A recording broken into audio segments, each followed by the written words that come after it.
अस्सलाम वालेकुम guys, welcome back to my YouTube channel medical service. उम्मीद करती हूँ कि आप लोग सब खैरियत से होंगे। Today I will share the review of cranberry. इससे पहले अगर आप मेरे चैनल पर न्यू हैं तो मेरे चैनल को सब्सक्राइब कर लें ताकि मेरी आने वाली तमाम वीडियोस के नोटिफिकेशन आपको मिल सके। तो चलते हैं अपनी वीडियो की तरफ। Cranberry all urinary tract infection को ट्रीट करने के लिए बहुत ज़्यादा इफेक्टिव है। ये एक हर्बल रेमेडी है, एंटीबायोटिक फ्री है।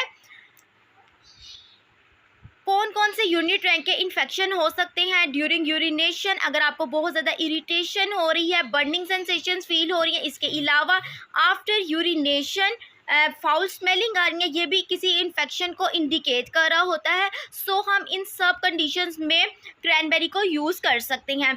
इसके एक बॉक्स की बात की जाए तो इसमें टोटल 10 शाशे होते हैं। आपने इसको यूज़ किस तरह से करना है, एक शाशा लेना है, उसको पानी में मिक्स करना है और पी लेना है, और दिन में सिर्फ एक बार ही यूज़ करना है।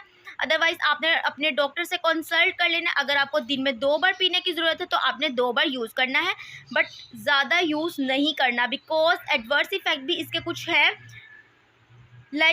अगर बहुत ज़्यादा यूज़ कर रहे हैं तो डायरिया वगैरह भी हो सकता है, एब्डोमिनल पेन भी हो सकती है। सो आपने अपने डॉक्टर की प्रिस्क्रिप्शन के अकॉर्डिंग ही इसको यूज़ करना है। नेक्स्ट, इसकी प्राइस की बात करें तो एक बॉक्स की प्राइस जो ना 325 रुपीज़ है। अब कौन से लोग इसे यूज़ नहीं कर सकते हैं? जिन लोगों को किडनी प्रॉब्लम है, प्रेग्नेंट वुमेन है, ब्रेस्ट फीडिंग वुमेन है, उनमें कॉन्ट्रा इंडिकेटेड है क्रैनबेरी। उम्मीद करती हूँ गाइस ये मेरी वीडियो आपके लिए बहुत ज़्यादा इन्फॉर्मेटिव रही होगी। If you guys like this video also share with your friends. मिलती हूँ अपनी नेक्स्ट वीडियो में, तब तक के लिए अल्लाह हाफ़िज़।